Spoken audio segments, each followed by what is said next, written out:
Everyone, welcome to এডুকেশনওয়ালা। আমি আজহারউদ্দিন হালদার তোমাদের সঙ্গে রয়েছি। একাদশ শ্রেণীর এডুকেশন ক্লাসে সবাইকে আবার একবার স্বাগত জানাচ্ছি। আগের ক্লাসে আমরা যেমন তোমাদের সঙ্গে সিলেবাস এবং নম্বর বিভাজন নিয়ে আলোচনা করেছিলাম, আর আমি সেই ক্লাসেই বলে দিয়েছিলাম যে পরবর্তী ক্লাস থেকে কিন্তু আমরা সরাসরি টপিক নিয়ে আলোচনা করব এবং তোমাদের কাছে এই বিষয়গুলো একদম পরিষ্কারভাবে পুঙ্খানুপুঙ্খভাবে তুলে ধরার চেষ্টা করব। যারা এখনও পর্যন্ত সিলেবাস এবং নম্বর বিভাজনের ভিডিওটা দেখোনি, তারা ডেসক্রিপশান বক্সে লিঙ্ক থাকছে, সেখান থেকে অবশ্যই ভিডিওটা দেখে নেবে তোমরা। যারা এখনও পর্যন্ত আমাদের চ্যানেলটা সাবস্ক্রাইব করোনি, অবশ্যই সাবস্ক্রাইব করে নাও, পাশে থাকা বেল আইকনটা প্রেস করে দাও, যাতে কিনা আমাদের সমস্ত ভিডিওর আপডেট তোমাদের কাছে আগে চলে আসে। আর ভিডিওটাতে অবশ্যই লাইক কমেন্ট করবে আর তোমাদের বন্ধু বান্ধবীদের মধ্যে শেয়ার করবে, যাতে আমরা সবাই মিলে একসঙ্গে এডুকেশন বিষয়টা সুন্দরভাবে পড়াশোনা করতে পারি। তো তোমাদের এখনও মাধ্যমিকের রেজাল্ট আউট হয়নি, অথচ আমরা একাদশ শ্রেণীর ক্লাসগুলো বা ক্লাস 11-এর ক্লাসগুলো হঠাৎ করে শুরু করছি কেন? তার কিন্তু একটা অত্যন্ত গুরুত্বপূর্ণ কারণ রয়েছে। তোমাদের রেজাল্ট আউট হবে মে মাসে, কিন্তু তোমাদের ফার্স্ট সামেটিভ এক্সাম হবে হচ্ছে সেপ্টেম্বরের ফার্স্ট উইকে। মোটামুটি পর্ষদ আমাদের যে ধারণাটা দিয়েছে সেপ্টেম্বরের ফার্স্ট উইকে হওয়ার কথা। কিন্তু আরও একটা বিষয় আছে যেটা তোমাদেরকে মাথায় রাখতে হবে, সেপ্টেম্বর মাসে কিন্তু পুজো হচ্ছে, পুজো খানিকটা এগিয়ে আসছে। সেই জন্য কিন্তু একটা অভ্যন্তরীণ একটা খবর রয়েছে, ভিতরের একটা খবর রয়েছে, সম্ভবত তোমাদের পরীক্ষা কিন্তু অগাস্টের লাস্ট উইকে হওয়ার সম্ভাবনা সবথেকে বেশি। তাহলে তোমরা 6 মাসের একটা সিলেবাস আর যে সাবজেক্টটা তোমাদের কাছে নতুন, সেই সাবজেক্টটা পড়বে কিভাবে? একদম ভয় পাওয়ার কোনো কারণ নেই। আর তোমরা যদি এখনও ঠিকঠাক করে না থাকো যে মাধ্যমিকের পর কোন কোন সাবজেক্ট নিয়ে তোমরা পড়াশোনা করবে, বা হঠাৎ এই যে সমস্ত নতুন সাবজেক্টগুলো আসছে সেগুলো কেমন, কোনটা কি বিষয়, অবশ্যই কমেন্টে জানাবে। আমরা আলাদাভাবে একটা ভিডিও করে সেইখানে তোমার বুঝিয়ে দেওয়ার চেষ্টা করব যে কোন সাবজেক্টে গেলে কি কি করা যায়, কি কি স্কোপ রয়েছে, সেই সমস্ত বিষয়গুলো। তাহলে আমাদের অবশ্যই এটা বলবো তোমাদের যে তোমরা যদি আর্টস নিয়ে পড়াশোনা করো, এডুকেশনটা অবশ্যই রাখবে, কারণ এটা একটা ভীষণ স্কোরিং একটা সাবজেক্ট। আর এই সাবজেক্টের একটা ভবিষ্যৎ, উজ্জ্বল ভবিষ্যৎ রয়েছে, যেটা নিয়ে তোমরা ভবিষ্যতে অনেক দূর এগিয়ে যেতে পারবে। আর এই সাবজেক্টে পুরোপুরি নম্বর পাওয়ার দায়িত্ব অবশ্যই আমার উপর ছেড়ে দাও। তোমরা শুধু ভিডিওগুলো ভালোভাবে দেখো, পড়াশোনা করো, আর তার সঙ্গে সঙ্গে টেক্সট বইটা অবশ্যই পড়তে হবে। টেক্সট বইটা খুঁটিয়ে খুঁটিয়ে পড়লে নম্বর পাওয়া থেকে কেউ আটকাতে পারবে না। 11-এর হোক বা উচ্চ মাধ্যমিক হোক, 100-তে 100 পাওয়া যাবে। 90+ নম্বর পাওয়াটা তো কোনো ব্যাপারই নয়, কিন্তু তোমরা 90+-এর উপরে 100 পর্যন্ত পেতে পারো অবশ্যই। তার জন্য কি করতে হবে? ভালো করে একটুখানি রেগুলারিটি মেনটেন করে পড়াশোনা করতে হবে। আমরা খুব বেশি জমিয়ে রাখলাম, পরীক্ষার সময় গিয়ে সারাদিন রাত পড়লাম, এরকম ব্যাপার স্যাপার না। সারাদিনে একটুখানি সময়, সামান্য একটুখানি সময় দিয়ে আমরা যদি মেনটেন করি, আমরা যদি একটা স্ট্র্যাটেজি তৈরি করে নিই, তাহলে কিন্তু আমরা ধীরে ধীরে এগিয়ে যেতে পারবো অবশ্যই। প্রতিদিনের মতো আমাদের ক্লাস শুরু করার পূর্বে আমরা একটা কুইটোস বা মহান ব্যক্তিদের উক্তি দিয়ে যেমন শুরু করি, আজকে আমরা বলবো ডক্টর বি.আর. আম্বেদকরের একটা উক্তি। তিনি বলেছেন, freedom of the mind is the real freedom. মানে মনের স্বাধীনতাই হচ্ছে প্রকৃত স্বাধীনতা। তুমি যদি তোমার মনকে একটা নির্দিষ্ট জায়গায় যদি বন্ধ করে রাখো, যদি সংকীর্ণ করে রাখো, তাহলে কিন্তু কখনোই তুমি স্বাধীনতার যে স্বাদ সেটা গ্রহণ করতে পারবে না, কখনো স্বাধীনতাটাকে অনুভব করতে পারবে না। তো আজকে আমরা আমাদের ক্লাসের টপিকে চলে যাচ্ছি। তো সেখানে আমরা দেখছি যে প্রথম অধ্যায়ে আমাদের শিক্ষার অর্থ। তার আগে আমরা কি বলেছিলাম, আমাদের গ্রুপ এ ইউনিট 1-এরই এটা একটা টপিক, শিক্ষার অর্থ। এডুকেশন বিষয়টা আমাদের কাছে নতুন, তো সেই এডুকেশন শব্দটা কোথা থেকে এলো, এডুকেশনটা কি, সেই সম্পর্কে জানতে হলে আমাদের এই চ্যাপ্টারটা জানতে হবে। তাহলে প্রথমে এখানে আমাদের কি কি আলোচনা করতে হচ্ছে? এডুকেশনের ব্যুৎপত্তিগত অর্থ। এডুকেশনের বাংলা তোমরা সবাই জানো শিক্ষা বিজ্ঞান। তো সেই শিক্ষা বিজ্ঞান কথাটা কোথা থেকে এসেছে সেটা আমাদের জানতে হবে, বা শিক্ষা কথাটা কোথা থেকে এসেছে সেটা আমাদের জানতে হবে বাংলায়। আর ইংরাজিতে আমরা কি জানবো? এডুকেশন শব্দটা কোথা থেকে এসেছে সেটা জানবো। সেখানে আমাদের ব্যুৎপত্তিগত অর্থের মধ্যে সেই বিষয়গুলো জানলে হবে। তার সঙ্গে সঙ্গে কি, শিক্ষার সংজ্ঞা। শিক্ষার সংজ্ঞার ক্ষেত্রে আমরা কি কি পড়বো? প্রাচ্য এবং পাশ্চাত্য ধারণা পড়বো। প্রাচ্য সম্পর্কে তোমরা জানো, প্রাচ্য মানে হচ্ছে ভারতীয় যে ধারণা রয়েছে সেটাকে আমরা দুটো ভাগে ভাগ করে নিয়েছি। একটা হচ্ছে প্রাচীন ভারতীয় যে ধারণাগুলো রয়েছে, আমাদের বেদ রয়েছে, উপনিষদ রয়েছে, আমাদের যে গুরু রয়েছেন, মনীষী ঋষি মুনিরা রয়েছেন, তাদের যে সংজ্ঞা, তারা শিক্ষা সম্পর্কে যে সংজ্ঞাগুলো দিয়েছেন বা শিক্ষা সম্পর্কে যে ধারণাগুলো দিয়েছেন সেগুলো সেখানে জানবো। তার সঙ্গে সঙ্গে আমরা কি জানবো? আধুনিক ভারতীয় যে আমাদের শিক্ষাবিদগণ রয়েছেন বা আমাদের মনীষীগণ রয়েছেন, বিবেকানন্দ, রবীন্দ্রনাথ, অরবিন্দ, এদের সবার দেওয়া আমরা শিক্ষার ধারণা সম্পর্ক সেখানে আলোচনা করব। তারপরে আমাদের আলোচনা করতে হবে কি, শিক্ষার প্রকৃতি এবং পরিধি। মানে এডুকেশন বিষয়টা কি সেই সম্পর্কে জানবো, তার চরিত্র সম্পর্কে জানবো। আর পরিধি মানে কি, শিক্ষার যে ধারণা রয়েছে, বিশাল একটা ব্যাপকতা রয়েছে, কোন কোন জায়গায় শিক্ষাকে কেমন কেমনভাবে ব্যবহার করা হচ্ছে। মনে করো বর্তমান দিনে শিক্ষাকে কী ব্যবহার করছে, এই যে প্রযুক্তিবিদ্যা, এআই রয়েছে, ইন্টারনেট রয়েছে, সেইখানে আমরা শিক্ষাকে কেমনভাবে ব্যবহার করছি, এই যে ব্যাপকতা, শিক্ষার বিস্তৃতি কতদূর, সেখানে আমরা সেটা আলোচনা করব।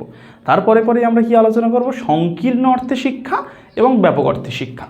সংকীর্ণ অর্থে শিক্ষা বলতে আমরা কি বুঝছি, শুধুমাত্র একটা ডিগ্রির উদ্দেশ্যে বা নির্দিষ্ট একটা সময়ের মধ্যে নির্দিষ্ট একটা পোশাক পরিচ্ছদ পরে, তোমরা নিশ্চয়ই বুঝতে পারছো বিষয়টা কি বলতে চাইছি। স্কুল, কলেজ, ইউনিভার্সিটি, এই সমস্ত জায়গা থেকে আমরা যে শিক্ষাটা অর্জন করছি বা পুঁথিগত যে শিক্ষা অর্জন করছি, সেটা হচ্ছে সংকীর্ণ অর্থে শিক্ষা।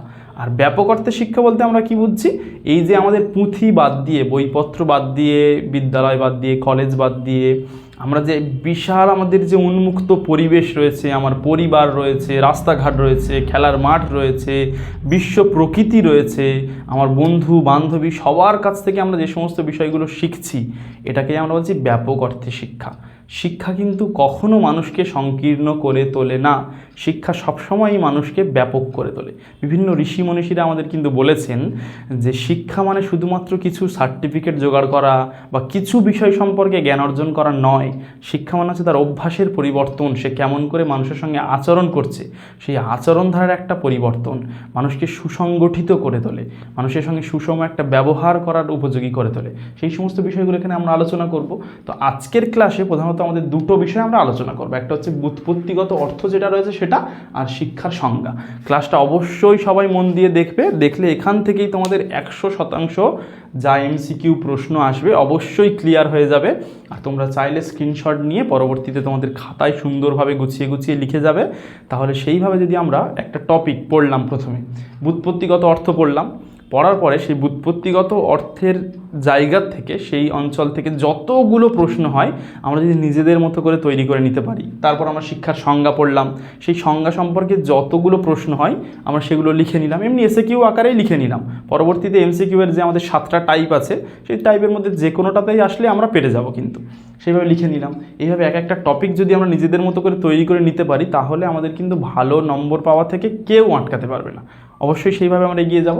তাহলে আমরা আলোচনা করব এখন শিক্ষার ব্যুৎপত্তিগত অর্থ। শিক্ষার ব্যুৎপত্তিগত অর্থের ক্ষেত্রে প্রথমে আমাদের বাংলা শিক্ষা শব্দটি, সেই শব্দটি কোথা থেকে এসছে, শাস ধাতু এবং শিক্ষ ধাতু থেকে। দেখা যাচ্ছে এই দুটো প্রধানত সংস্কৃত ধাতু থেকে। এই দুটো কি ধাতু বললাম, কি শব্দ এই দুটোই হচ্ছে সংস্কৃত শব্দ। আমরা জানি যে বাংলা ভাষার বহু শব্দ সংস্কৃত থেকে এসেছে, ঠিক তেমনই এই দুটো কি শব্দ থেকে এসেছে, সংস্কৃত শব্দ থেকে এসেছে, শাস এবং শিখ। তো সেই শাস মানে হচ্ছে শাসন করা, আর শিখ শব্দের অর্থ হচ্ছে কি বিদ্যা গ্রহণ করা বা বিদ্যা অর্জন করা।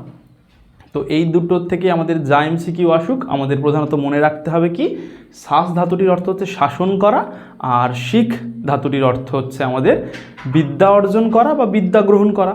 এইবার তোমরা জানবে যে শিক্ষা শব্দের একটা সমার্থক শব্দ রয়েছে, যে শব্দটাকে আমরা বলছি বিদ্যা বলছি। সেই বিদ্যা শব্দটা কোথা থেকে এসেছে, সেটাও একটা সংস্কৃত শব্দ, বিদ থেকে এসেছে। সংস্কৃত বিদ থেকে এসেছে, যার অর্থ হচ্ছে কি জানা বা জ্ঞান অর্জন করা বা জ্ঞান আহরণ করা।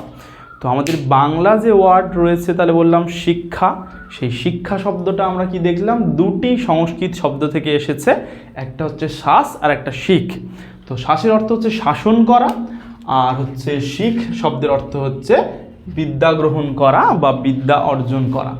আর শিক্ষা শব্দের একটা সমর্থক শব্দ যেটা বিদ্যা, বিদ্যা শব্দটা এসেছে সংস্কৃত বিদ ধাতু থেকে, যার অর্থ জানা বা জ্ঞান আহরণ করা। এর থেকে প্রশ্ন এলো, ধরো বিদ একটি কি ধাতু, বাংলা, সংস্কৃত, নাকি হচ্ছে আমাদের দ্রাবিড় ভাষা, নাকি হচ্ছে ইংরাজি। তো তখন আমরা অবশ্যই হচ্ছে সংস্কৃত শব্দে দাগ মারো বিদটা।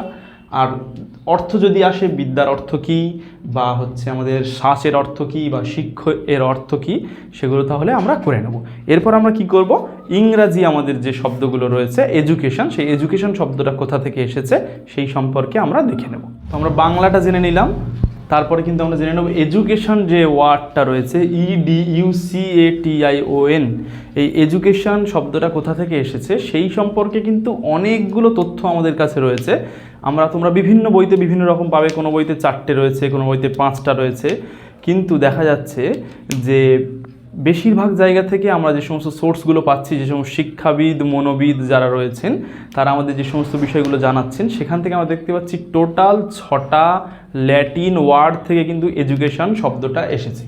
তো সেই 6টাই আমরা জেনে নেব। তোমরা ভালো করে প্রত্যেকটা অর্থ কিন্তু বোঝার চেষ্টা করবে এবং মনে রাখার চেষ্টা করবে। শিক্ষার ব্যুৎপত্তিগত অর্থ থেকে কিন্তু তোমাদের প্রশ্ন থাকবেই থাকবে, প্রতিটি স্কুলে যেখানে যেমন প্রশ্নই হোক এখান থেকে কিন্তু আমাদের প্রশ্ন থাকবেই থাকবে। তো প্রথমে আমরা দেখে নেব এগুলো। তার এই 6টা কী বললাম আমি? ল্যাটিন শব্দ, সবকটাই কিন্তু ল্যাটিন ওয়ার্ড। কেমন? এই 6টাই হচ্ছে ল্যাটিন ওয়ার্ড। তো সেখানে আমরা দেখছি এডুকেয়ার, EDUCARE, এডুকেয়ার, বানানগুলো সবার মনে রাখতে হবে। এই এডুকেশন কেয়ার শব্দের অর্থ হচ্ছে টু ব্রিং আপ বা টু নারিশ, মানে হচ্ছে কি পরিচর্যা করা বা প্রতিপালন করা বা লালন পালন করা। মনে করো একটা শিশু, সে যখন জন্মগ্রহণ করলো সেখান থেকে নিয়ে তাকে আমরা পরিচর্যা করছি। বাগানের যেমন ফুল গাছগুলোকে পরিচর্যা করে বড় করে তোলা হয় না, ঠিক তেমনই একটা শিশুকে পরিচর্যা করে করে তাকে আমরা প্রকৃত শিক্ষিত করে তুলছি, শিক্ষা দান করছি। সেটাকেই বলা হচ্ছে পরিচর্যা করা বা প্রতিপালন করা। তারপরের যে ওয়ার্ডটা রয়েছে সেটা হচ্ছে এডুশেয়ার, EDUCERE, এডুশেয়ার, যার অর্থ কি নির্দেশনা দেওয়া বা নিষ্কাশন করা বা প্রকাশিত করা। মানে হচ্ছে টু ড্র আউট, কোনো একটা সম্ভাবনা, কোনো একটা সুপ্ত সম্ভাবনা তোমার মধ্যে রয়েছে, সেটাকে বাইরে নিয়ে আসার যে প্রক্রিয়া, সেটাকেই এখানে শিক্ষা বলা হচ্ছে। ভালো করে দেখলে বুঝতে পারবে তোমরা। একটা শিশু যখন জন্মগ্রহণ করছে তার মধ্যে কী কী সুপ্ত সম্ভাবনা রয়েছে কিন্তু আমরা জানি না। তাদেরকে আমরা ঠিকঠাকভাবে যদি শিক্ষার আলোকে নিয়ে আসতে পারি, সাহায্য করি, তাহলে তার সেই সুপ্ত সম্ভাবনাগুলি আমরা বাইরে নিয়ে আসা সম্ভব। যেমন SS রাজামৌলি, সবাই নাম জানো, বাহুবলী সিনেমা, যার RRR সিনেমা যিনি করেছেন, তিনি তার একটা ইন্টারভিউতে বলছিলেন যে আমি ছোটোবেলা থেকে যখন পড়াশোনা করতাম তখন আমার মা আমাকে বলতো যে একাডেমিক বিষয়ের বেশি চাপ তুমি নেবে না, তুমি কমিক্স পড়ো, বিভিন্ন ধরনের কার্টুন দেখো, বিভিন্ন সিরিজগুলো দেখো, কমিক্সের যে সিরিজগুলো রয়েছে সেগুলো দেখার পরে সেখান থেকেই আমার মধ্যে একটা সৃজনশীলতা তৈরি হয়েছে, নতুন কিছু ভাবার একটা চিন্তাভাবনা তৈরি হয়েছে। তার মধ্যে সেই যে সম্ভাবনা ছিল, তার মা কিন্তু সেই সম্ভাবনাটাকে ধীরে ধীরে তার মধ্যে থেকে বিকশিত হওয়ার একটা সুযোগ দিয়েছে। এই ব্যাপারটা আমাদের জানতে হবে যে প্রত্যেকের মধ্যে একটা সম্ভাবনা রয়েছে, সম্ভাবনাটাকে বাইরে নিয়ে আসতেই হবে। এটাই হচ্ছে শিক্ষা। তারপরে আমাদের যে ওয়ার্ডটা রয়েছে এডুকেটাম, সেই এডুকেটাম শব্দের অর্থ কি? শিক্ষাদানের কাজ। কেমন? তারপরেই কিন্তু আমাদের বা অ্যাক্ট অফ টিচিং আমরা যেটা বলে থাকি সেটাই। তারপরে বলা হচ্ছে এডুক্যাশিও। এডুক্যাশিও শব্দের অর্থ কি? আচার ব্যবহার। শিক্ষা, প্রথমেই আমি বলছিলাম ক্লাস করার সময়, যে শিক্ষা আমাদের কিন্তু প্রকৃত আচার আচরণ করতে সাহায্য করে। একটা শিশু জন্মগ্রহণ করার পর সে যেমন পরিবেশে বড় হবে তার মধ্যে কিন্তু সেই রকম আচরণ ধারা গড়ে উঠবে। মানে একটা শিক্ষা তাহলে কি করে? মানুষের আচার ব্যবহারকে সুসংবলিত করতে সাহায্য করে। ঠিক তেমনই সঠিক আচার ব্যবহার আমাদের বিভিন্ন বিষয় সম্পর্কে জ্ঞান অর্জন করতে সাহায্য করে থাকে। তারপরে কি হচ্ছে, আমাদের যে বিষয়টা রয়েছে সেটা হচ্ছে এডুকেটাস। এডুকেটাস শব্দের অর্থ কি? লালন পালন করা বা শিক্ষিত করা। মানে লালন পালন করা মানে হচ্ছে ব্রিং আপ। তাহলে কিন্তু আমরা দেখতে পাচ্ছি এডুকেটাস আর এডুকেয়ার এই দুজনের মানে কিন্তু কাছাকাছি। আর আমরা যদি পরবর্তীতে আলোচনা করতে করতে দেখব যে প্রত্যেকটা ওয়ার্ডের কিন্তু মানে একই বলা হচ্ছে। এই যে ব্যুৎপত্তিগতভাবে তাহলে আমরা 6টা ওয়ার্ড পেয়েছি। আরও একবার আমি ছোট করে রিভাইজ করছি, তোমরা শুনে নাও। প্রথম হচ্ছে এডুকেয়ার, যার অর্থ হচ্ছে প্রতিপালন করা, লালন পালন করা বা টু নারিশ বা টু ব্রিং আপ। এডুশেয়ার, যার অর্থ হচ্ছে নির্দেশনা দেওয়া বা নিষ্কাশন করা বা প্রকাশিত করা, যে সম্ভাবনা রয়েছে সেটাকে প্রকাশিত করার কথা আমি বললাম না। তারপর হচ্ছে এডুকেটাম শব্দের অর্থ শিক্ষাদানের কাজ। তারপর হচ্ছে এডুকের ক্ষেত্রে আমরা যদি বিভিন্ন জায়গায় দেখতে পাবো, এটা প্রধানত দুটো ওয়ার্ডের সমন্বয়ে গঠিত। একটা হচ্ছে আর একটা হচ্ছে ডিউকো। এই দুটো ওয়ার্ডেরই মিনিং হচ্ছে কিন্তু বাইরে নিয়ে আসা। ঠিক আছে, এই দুটো ওয়ার্ডের সম্মিলিত মিনিং কিন্তু হচ্ছে বাইরে নিয়ে আসা। আর এডুক্যাশিও তারপরে রয়েছে, যার অর্থ হচ্ছে আচার ব্যবহার, বিহেভিয়ার। আর তারপরে রয়েছে এডুকেটাস, যার অর্থ কিন্তু হচ্ছে লালন পালন করা বা শিক্ষিত করা। তাহলে এই যে ওয়ার্ডগুলো রয়েছে এটা আমাদের একদম বেসিক একটা বিষয়। পরীক্ষাতে প্রশ্ন তো অবশ্যই আসবে, কিন্তু না এলেও আমরা যেহেতু এডুকেশন বিষয়টা নিয়ে দীর্ঘদিন পড়াশোনা করব বা ভবিষ্যতে এগিয়ে যাব, তাহলে কিন্তু এটা আমাদের জানতেই হবে। সেই জন্য আমরা কী করব, এডুকেশন বিষয়টা বা এডুকেশন ওয়ার্ডটা কোথা থেকে এসেছে সেটা কিন্তু খুব সুন্দরভাবে আমরা জেনে নেব। এখান থেকে বিভিন্নভাবে প্রশ্ন আসতে পারে। যেমন ধরো দিয়ে দিল এডুশেয়ার, কথাটা দিয়ে বললো এডুশেয়ার কথাটি এসেছে বলে এইখান থেকে আমার দিয়ে দিল পরিচর্যা করা। এডুশেয়ার কথার অর্থ হচ্ছে পরিচর্যা করা, বাইরে নিয়ে আসা, আচার ব্যবহার, লালন পালন করা, বিভিন্ন দিয়ে দিল। তাহলে কিন্তু আমি অ্যাকচুয়ালি কোনটা, যেখানে দেখবো আমি অপশান রয়েছে নির্দেশনা দেওয়া বা নিষ্কাশন করা বা প্রকাশিত করা, সেইখানে আমি টিক মারবো। বিবৃতিতেও আসতে পারে, সত্য মিথ্যা আকারেও আসতে পারে, 7 রকমের যে আমাদের এমসিকিউ প্যাটার্ন রয়েছে সেই বিভিন্নভাবে কিন্তু আসতে পারে। আর একটা বিষয় আমাদের মাথায় রাখতে হবে, ধরো দিয়ে দিল এডুকেশন, এটি কি ধরনের শব্দ, দিয়ে দিল ইংরেজি, ল্যাটিন, গ্রিক না বাংলা। তখন কিন্তু এডুকেশন কথাটা কিন্তু ইংরাজি একটা শব্দ, শিক্ষার ইংরাজি প্রতিশব্দ। আর বাদবাকি যে আমাদের 6টা ওয়ার্ড মানে যেখান থেকে এডুকেশন কথাটা এসেছে সেগুলো কিন্তু ল্যাটিন ওয়ার্ড। এই বিষয়টা সবাইকে সুন্দরভাবে মনে রাখতে হবে। যেমন ওখানে বলেছিলাম শিক্ষা একটা বাংলা শব্দ, কিন্তু শিখ বা শ্বাস এটা কি, এটা সংস্কৃত শব্দ, ওখান থেকে প্রধানত এসেছে। ঠিক এখানেই তেমন এডুকেশন কিন্তু একটা ইংরেজি শব্দ, আর যার উৎপত্তি হয়েছে আমাদের 6টা এইরকম ল্যাটিন ওয়ার্ড থেকে। সেই ল্যাটিন ওয়ার্ডগুলো আমাদের মনে রাখতে হবে, এডুকেয়ার, এডুশেয়ার, এডুকেটাম, এডুকো, এডুক্যাশিও আর এডুকেটাস। অবশ্যই বোঝা গেল তাহলে সবাই সুন্দরভাবে এটা নোট ডাউন করে নাও। আমি একটু সরে যাচ্ছি, স্ক্রিনশটও তোমরা করে নিতে পারো। এর আমরা আমাদের দ্বিতীয় টপিকে চলে যাচ্ছি। সেখানে আমি বলেছিলাম শিক্ষার সংজ্ঞা সম্পর্কে জানতে হবে বা শিক্ষার ধারণা সম্পর্কে জানতে হবে। শিক্ষার ধারণা জানার ক্ষেত্রে প্রধানত বলেছিলাম যে দুটো আমাদের বিষয় সম্পর্কে প্রধানত জানতে হবে, একটা প্রাচ্য শিক্ষার ধারণা, একটা পাশ্চাত্য মানে বিদেশের যে শিক্ষার ধারণা সেটা সম্পর্কে। প্রাচ্য শিক্ষা বলতে আমাদের ভারতীয় সমাজ ব্যবস্থায় যে শিক্ষার ধারণা, সেখানে আমরা দুটো আবার ভাগ করেছিলাম দুটো পার্টে। একটা হচ্ছে প্রাচীন ভারতীয় শিক্ষার যে ধারণা, আর একটা হচ্ছে আধুনিক ভারতীয় শিক্ষার ধারণা। প্রাচীন ভারতীয় যে শিক্ষার ধারণা সেখানে আমরা কি কি বিষয় জানবো, সেখানে প্রধানত বেদ রয়েছে, উপনিষদ রয়েছে, ভগবদ গীতা রয়েছে, বা প্রাচীন ভারতের যে ঋষি মনীষী যারা রয়েছেন তারা যে শিক্ষা সম্পর্কে যে ধারণা দিয়েছেন সেই সমস্ত বিষয় সম্পর্কে কিন্তু আমরা জানবো। তো সেখানে আমরা একে একে দেখে নেব কি কি রয়েছে। প্রথমত আমাদের উপনিষদে কি বলা হয়েছে, সা বিদ্যা যা বিমুক্তয়ে, মানে শিক্ষা হলো এমন একটা বিষয় যা কিনা ব্যক্তিকে সংস্কার মুক্ত করে তোলে বা ব্যক্তিকে মুক্ত করে তোলে। বিবেকানন্দ একটা কথা বলেছিলেন, ইউনিভার্সাল রিলিজিয়ান, এই ওয়ার্ডটার কথা তিনি ব্যবহার করেছিলেন। ইউনিভার্সাল রিলিজিয়ান মানে ধর্ম যেমন একটা মানুষকে, প্রকৃত যে ধর্ম সেই মানুষকে কি করে তোলে, অনেকটা বেশি মুক্ত করে তোলে, সংস্কার মুক্ত করে তোলে। রামকৃষ্ণদেব যেমন বলেছেন যত মত তত পথ, তিনি প্রত্যেকটা ধর্মাবলম্বী মানুষকে সমান গুরুত্ব দিয়েছেন। শুধু যে নিজের ধর্মের প্রতি আস্থা রাখতে হবে এরকম কোনো ব্যাপার নেই। বর্তমান দিনে পৃথিবীতে দেখা যাচ্ছে ধর্মকে কেন্দ্র করে বিভিন্ন জায়গায় বিভিন্ন রকমের বিশৃঙ্খলা ছড়াচ্ছে, বিভিন্ন ধরনের সমস্যার সৃষ্টি হচ্ছে, একটা অরাজকতা সৃষ্টি হচ্ছে। কিন্তু প্রকৃত ধার্মিক মানুষ যে হবেন বা ধর্মীয় শিক্ষা যার মধ্যে থাকবে, সেই শিক্ষাটুকু যার মধ্যে থাকবে সে কিন্তু অন্য ধর্মকেও অবশ্যই সম্মান জানাবে। এই বিষয়গুলো তাহলে থাকছে। তাহলে উপনিষদে যেটা বলা হয়েছে সেটা আমরা আরেকবার ভালো করে জেনে নিলাম। সাবিদ্যা যা বিমুক্ত হয়, এটা একটা সংস্কৃত ওয়ার্ড, সংস্কৃত একটা শব্দ বা সংস্কৃত একটা বাক্য বলবো, যার অর্থ কিন্তু হচ্ছে বিদ্যা বা শিক্ষা সেটাই যেটা কিনা ব্যক্তিকে সংস্কার মুক্ত করে তোলে। তারপর আমরা কি দেখতে পাচ্ছি, ভগবদ গীতায় কি দেওয়া রয়েছে, সেখানে বলা হয়েছে পৃথিবীতে জ্ঞানের চেয়ে পবিত্রতর জিনিস আর কিছু হতে পারে না। জ্ঞান হচ্ছে একটা পবিত্র জিনিস একটা। যেমন হচ্ছে মুসলিম ধর্মের ক্ষেত্রে, ইসলাম ধর্মের যে প্রধান ধর্মগুরু হজরত মুহাম্মদ সাল্লাল্লাহু আলাইহি সাল্লাম, তিনি কিন্তু বলেছেন যে ইলম নূরুন, মানে জ্ঞানই হচ্ছে আলোক বাতিকা। প্রত্যেকটা জায়গায় তুমি দেখবে জ্ঞানকে অনেকটা পবিত্র বলে মনে করা হয়েছে, পাক বলে মনে করা হয়েছে। কৌটিল্য, আমরা জানি কৌটিল্যের নাম আমরা সবাই শুনেছি, তিনি চন্দ্রগুপ্ত মৌর্যের প্রধানমন্ত্রী ছিলেন। তিনি ধনানন্দর কাছে বিভিন্নভাবে পদচ্যুত হওয়ার পরে তিনি বলেছিলেন ধনানন্দকে পরাজিত করবেন এবং সেখানে ধনানন্দের রাজত্বের অবসান ঘটাবেন। পরবর্তীকালে আমরা সবাই জানি তিনি চন্দ্রগুপ্ত মৌর্যকে বিভিন্নভাবে নৈতিক শিক্ষার মাধ্যমে, যুদ্ধ শিক্ষার মাধ্যমে, কৌশল শেখানোর মাধ্যমে তিনি তৈরি করেছিলেন। পরবর্তীকালে চন্দ্রগুপ্ত মৌর্য আমাদের ভারতবর্ষের ইতিহাসে অন্যতম একজন রাজা, মৌর্য বংশের প্রতিষ্ঠাতা, তাকে তিনি তৈরি করেছেন। সেই কৌটিল্য, অর্থশাস্ত্র যার রচনা, অর্থশাস্ত্রে সেই রচনা সম্পর্কে তোমরা জানো, যদি আমাদের পাঠ্য বিষয় নয় তবে একটুখানি বলবো আমি। অর্থশাস্ত্র এমন একটা বিষয় যেটা বর্তমান সময়ে এসেও প্রাসঙ্গিক। কৌটিল্য এত বছর আগে লিখে গেছেন তবুও বর্তমান সময়ে প্রাসঙ্গিক। তাহলে সেই রকম একটা জ্ঞানী মানুষ কৌটিল্য, তিনি বলছেন শিক্ষা হলো শিশুকে দেশ বা জাতির প্রতি ভালোবাসার প্রশিক্ষণ দেওয়ার কৌশল। মানে একটা দেশ বা জাতি, একটা নেশন, তার প্রতি যে একটা ভালোবাসা আমাদের থাকতে হবে, সেটাই হচ্ছে শিক্ষা। এই ভালোবাসাটা কেমন করে তৈরি করব, মানে এক্ষেত্রে শিক্ষাকে কি বলা হয়েছে, সার্বজনীন করতে হবে। মানে শিক্ষাকে এমনভাবে দান করতে হবে যাতে কিনা সে নিজের দেশ জাতির উন্নতি সাধন করতে পারে, এটাই তিনি বলেছেন। এপিজে আবুল কালামও বলেছেন সেই বিষয় সম্পর্কে, যেটা আমরা পরবর্তীতে জানবো।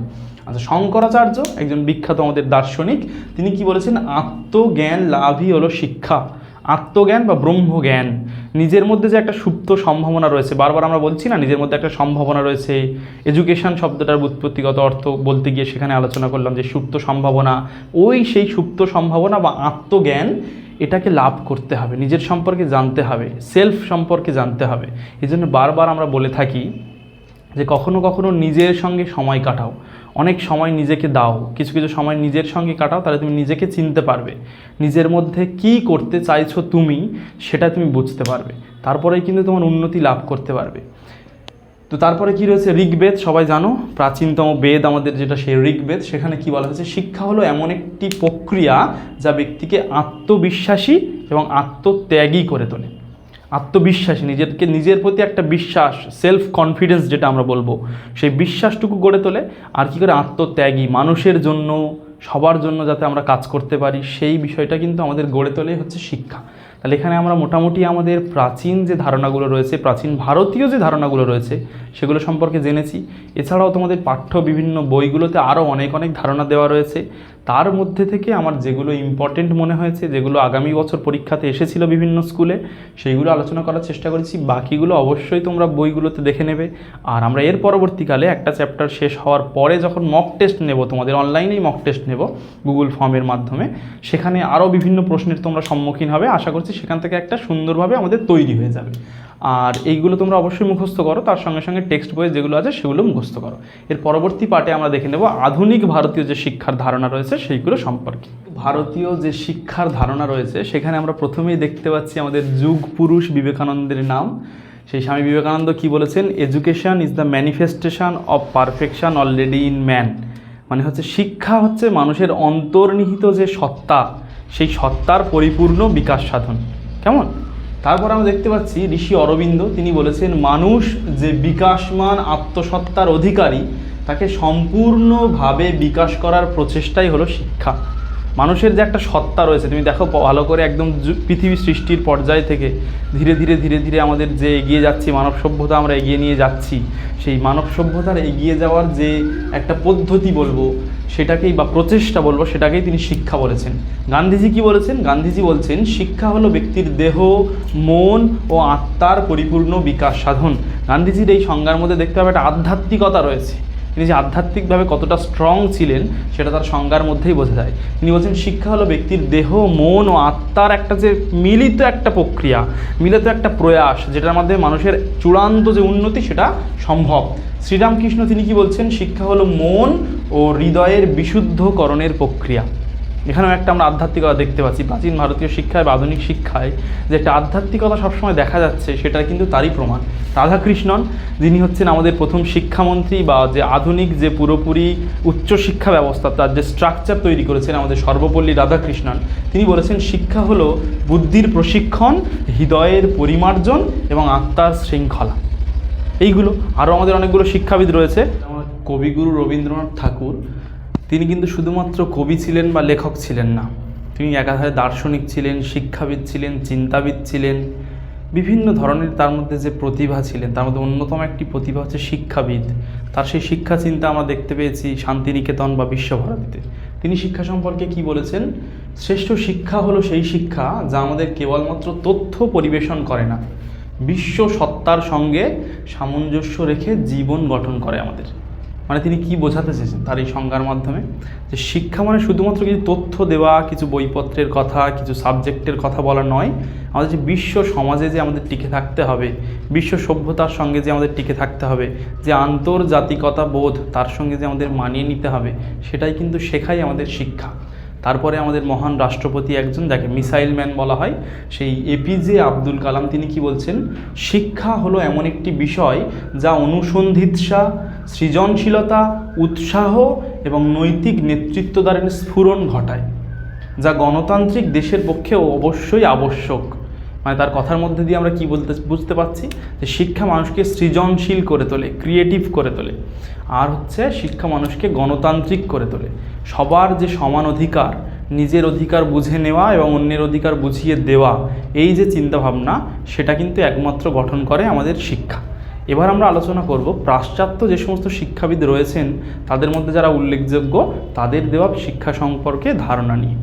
এবার আমরা দেখে নেব পাশ্চাত্য যে আমাদের শিক্ষাবিদগণ রয়েছেন, বিদেশি যে শিক্ষাবিদগণ রয়েছেন, তারা শিক্ষা সম্পর্কে কি ধারণা দিয়েছেন।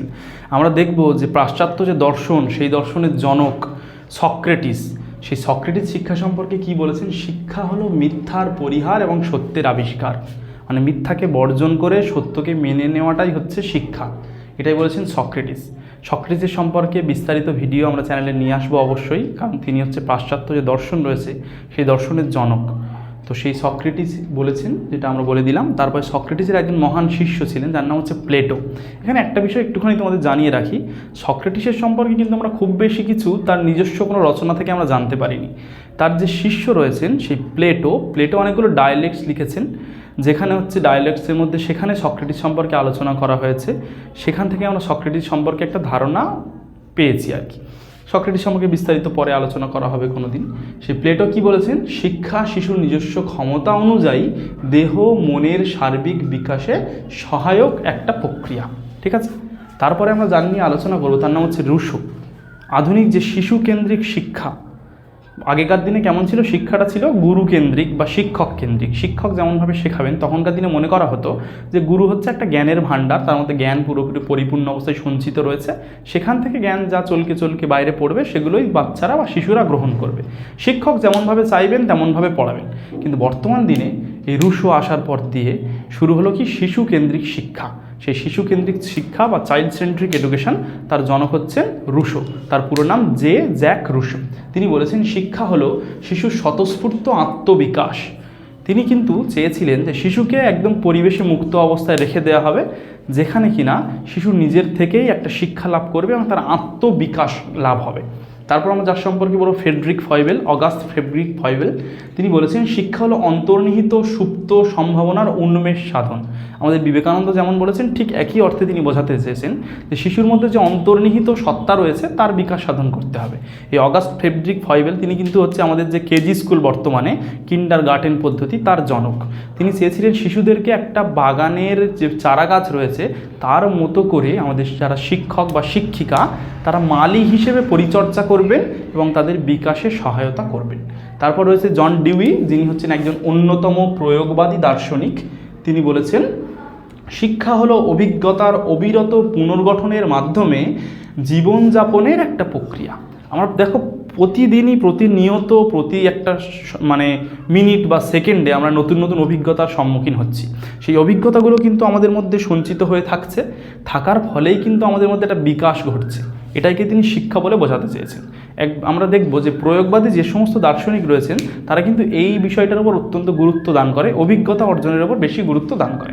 এই প্রয়োগবাদী দর্শন থেকে কিন্তু তোমাদের এসছে যে প্রজেক্ট মেথড বা প্রকল্প পদ্ধতি, এটা নিয়ে পরে আমরা জানবো। জন ডিউই, কিলপ্যাট্রিক, এদের যে সমস্ত থিওরিগুলো ছিল তার উপর ভিত্তি করেই কিন্তু আমাদের প্রকল্প পদ্ধতি বা প্রজেক্ট মেথডের তৈরি হয়েছে। তারপর আমাদের একজন মহান দার্শনিক আছেন হারবার্ট স্পেন্সার। তিনি কি বলছেন, শিক্ষা হলো পরিপূর্ণ জীবনযাপনের প্রস্তুতি। শিক্ষা ছাড়া কিন্তু জীবনযাপন সম্ভব নয়। একটা বিষয় তোমাদের কিন্তু মনে রাখতে হবে, আমরা প্রথম দিনের ক্লাসেই বলেছিলাম শিক্ষা মানে কিন্তু কেবলমাত্র তুমি বিদ্যালয়ে যাচ্ছ বা কোনো টিউশন ক্লাসে যাচ্ছ বা কলেজে যাচ্ছ বা ইউনিভার্সিটিতে যাচ্ছ সেখানে যে পড়াশোনাটা করছো সেটা কিন্তু নয়, একদমই নয়। একদম মানব শিশু ভূমিষ্ঠ হওয়ার পর দিয়ে আর তার মৃত্যুর আগের মুহূর্ত পর্যন্ত যে সমস্ত কাজগুলো করে এই সমস্ত হোল প্রসেসটাই হচ্ছে কিন্তু শিক্ষা। শিক্ষা ব্যক্তিকে বিকশিত করে, সংযত করে, লোকের প্রতি কেমন করে ব্যবহার করতে হবে সেইগুলো শেখায়। দেখো আমাদের সমস্ত দার্শনিকরা বা আমাদের যে প্রাচীন ভারতীয় দর্শন রয়েছে, প্রাচীন ভারতের যে সমস্ত শিক্ষাবিদ রয়েছে, আধুনিক যে ভারতীয় শিক্ষাবিদরা রয়েছে, সবাই কিন্তু একই কথা বোঝাতে চেয়েছেন যে আমাদের যে অন্তর্নিহিত সত্তা রয়েছে সেই সত্তাটাকে পরিবেশের সংস্পর্শে এনে আমাদের বিকশিত করতে হবে, প্রকৃত মানুষ হতে হবে, যাতে আমরা সকল মানুষের জন্য কাজ করতে পারি, গণতান্ত্রিকতা বজায় রাখতে পারি। সেই দিকে লক্ষ্য রেখে আমাদের শিক্ষাটা এগিয়ে নিয়ে যেতে হবে। এবার আমরা আজকের লাস্ট টপিক দেখে নেব। সেখানে আমরা আলোচনা করব বিভিন্ন যে দর্শন সম্প্রদায় রয়েছে তারা শিক্ষা সম্পর্কে কি বলেছে। পাশ্চাত্য দর্শনের যে বিভিন্ন ধারা রয়েছে বা বিভিন্ন শাখা রয়েছে সেই দার্শনিক সম্প্রদায়গুলি থেকে শিক্ষা সম্পর্কে আমরা যে ধারণাগুলো পাই সেগুলো নিয়ে একটুখানি আলোচনা করে নেব। ভাববাদী দার্শনিকদের যে ধারা রয়েছে বা ভাববাদ দর্শনে সেখানে বলা হচ্ছে শিক্ষা হলো জ্ঞান, কর্ম ও যোগের মাধ্যমে আত্ম উপলব্ধি। ভাববাদ মানে সেখানে হচ্ছে একটা আধ্যাত্মিকতা, সেখানে ধর্মকে বিশ্বাস করা হয়ে থাকে, সত্য এবং শিবের উপাসনা করা, সত্যম শিবম সুন্দরম যেটা বলা হয় না সেটাই। তো আমরা সেখানে দেখতে পাচ্ছি যে এই পাশ্চাত্য দর্শনের ধারা ভাববাদে বলা হচ্ছে শিক্ষা হলো জ্ঞান, কর্ম ও যোগের মাধ্যমে আত্ম উপলব্ধি। প্রকৃতিবাদী দার্শনিকদের কথা আমরা আলোচনা করেছি, সেখানে উল্লেখযোগ্য একজন নাম হলেন জ্যাক রুশো। এছাড়া আমাদের ভারতীয় দার্শনিকদের মধ্যে হচ্ছে রবীন্দ্রনাথ ঠাকুর। তো সেই প্রকৃতিবাদে বলা হচ্ছে শিক্ষা হলো আনন্দময়, যুক্তিসম্মত, সমন্বয়পূর্ণ, কার্যকরী এবং ভবিষ্যৎ জীবনের উপযোগী একটা বিকাশের প্রক্রিয়া। ঠিক আছে, বোঝা গেল। তাহলে প্রকৃতিবাদে কি বলা হয়েছে, সেখানে প্রথমত দেখানো হচ্ছে কি শিক্ষা আনন্দময় হবে। একটা শিশু স্বতঃস্ফূর্তভাবে নিজের ইচ্ছায় কিন্তু সে শিক্ষা অর্জন করবে। প্রয়োগবাদ দর্শনের অন্যতম দার্শনিক হচ্ছেন জন ডিউই। সেখানে বুঝতে পারছো বারবার বলা হবে অভিজ্ঞতার কথা। প্রয়োগবাদী দার্শনিকদের মতে কি বলা হচ্ছে, শিক্ষা হলো অভিজ্ঞতার নিরন্তর পুনর্গঠনের মাধ্যমে সামাজিক পরিস্থিতিতে ব্যক্তিগত দক্ষতার বিকাশের একটা প্রক্রিয়া। তাহলে অভিজ্ঞতাগুলো পুনর্গঠন করতে হবে, তারপরে যে ব্যক্তিগতার দক্ষতা গড়ে উঠবে সেটাই কিন্তু হচ্ছে শিক্ষা। বাস্তববাদী দার্শনিকদের মতে কি বলা হচ্ছে, শিক্ষা হলো বস্তুনিষ্ঠ তত্ত্বজ্ঞান যা শিক্ষার্থী অর্জন করে। তাহলে আমরা কিন্তু আজকে আলোচনা করে নিলাম শিক্ষার যে বিভিন্ন সংজ্ঞা রয়েছে, তার যে ধারা রয়েছে সেগুলো সম্পর্কে। প্রাচ্য পাশ্চাত্য দুটো ধারা আলোচনা করে নিলাম। তার আগে কিন্তু আমরা আলোচনা করে নিয়েছি শিক্ষার সংজ্ঞা বা ব্যুৎপত্তিগত শিক্ষার কি অর্থ, শিক্ষা শব্দটা কোথা থেকে এসেছে, তার যে সমার্থক শব্দ রয়েছে বিদ্যা সেটা কোথা থেকে এসেছে, তার সঙ্গে সঙ্গে এডুকেশন শব্দটা কোথা থেকে এসেছে। সেখানে আমরা 6টা ল্যাটিন ওয়ার্ড পেয়েছিলাম যেখান থেকে এডুকেশন শব্দটা এসেছে। তো এই যে টপিকটা রয়েছে এই টপিকের অবশ্যই তোমরা নোটসটা তৈরি করবে নিজেরা। বারবার বলেছি একটা স্কেডিউল তৈরি করে নেবে, সেখানে একটা তোমাদের সেইভাবে সাজিয়ে সুন্দর করে বিভিন্ন টপিকগুলো আমরা লিখবো, সেখান থেকে যত রকমের প্রশ্ন হয় সেগুলো আমরা তৈরি করে রাখবো। সেইভাবেই কিন্তু আমরা এগিয়ে যাবো। এর পরবর্তীতে আমরা অবশ্যই মক টেস্টের ব্যবস্থা করবো, সেখানে তোমরা সেগুলো দিয়ে আরও বিভিন্ন রকমের শর্ট প্রশ্নের সঙ্গে সম্মুখীন হতে পারবে। আর পরবর্তী ভিডিওতে অবশ্যই দেখা হবে। ভিডিওটা সবাই দেখো, দরকার হলে একবার দুবার দেখো, পজ করে নিয়ে এগুলো স্ক্রিনশট করো, নিজেদের খাতায় নোট করো। আমরা কিন্তু সবাই মিলে অনেক ভালোভাবে পড়াশোনা করব এবং অনেক সুন্দরভাবে একাদশ শ্রেণীতে রেজাল্ট করবো এবং এডুকেশন বিষয় সম্পর্কে একদম বেস থেকে শুরু করে একদম প্রথম থেকে শুরু করে নিয়ে কিন্তু আমরা একদম সেই উচ্চ পর্যায় পর্যন্ত নিয়ে যাবো নিজেদেরকে, যাতে আমরা 100তে 100 পেতে পারি। তোমাদের তো অবশ্যই প্রজেক্ট বা যেটা ইন্টারনাল অ্যাসাইনমেন্ট রয়েছে সেগুলো নিয়ে আমরা আলোচনা করে দেবো। আর অবশ্যই কিন্তু কী করতে হবে, আমাদের সবাই মিলে একসঙ্গে পড়াশোনা করতে হবে। এখন থেকে আমাদের একটা স্ট্র্যাটেজি তৈরি করতে হবে যে দিনে কতক্ষণ সময় আমরা পড়বো, কতক্ষণ কীভাবে সময় দেবো, কীভাবে প্র্যাকটিস করব, সেই সমস্ত বিষয় সম্পর্কে। আর অবশ্যই তোমাদের আগেও বলে দিয়েছি, এখনও বলছি, সেপ্টেম্বর মাসের ফার্স্ট উইকে আর একান্ত না হলে দেখা যাবে অগাস্টের লাস্ট উইকে তোমাদের ফার্স্ট সেমিস্টার পরীক্ষা হবে। সেই হিসেবে এখন থেকেই আমরা প্রস্তুতি শুরু করে দেবো সবাই একসঙ্গে। আর আমরা প্রত্যেক সপ্তাহে চ্যানেলে নতুন নতুন টপিকের ওপর ভিডিও দেবো, পরপর আমি সিলেবাস কভার করার চেষ্টা করবো। তার সঙ্গে মক টেস্ট থাকছে অবশ্যই। সবাই সেইভাবে পাশে থাকবে আর ভালো থাকবে, নিজেরা অবশ্যই সাবধানে থাকবে। আর তাড়াতাড়ি মাধ্যমিকের পরে উচ্চ মাধ্যমিকের জন্য আমাদের যে সাবজেক্টগুলো আছে সেগুলো চুজ করে ফেলো। কারো কিছু সমস্যা হলে অবশ্যই কমেন্টে জানাবে। ভালো থেকো।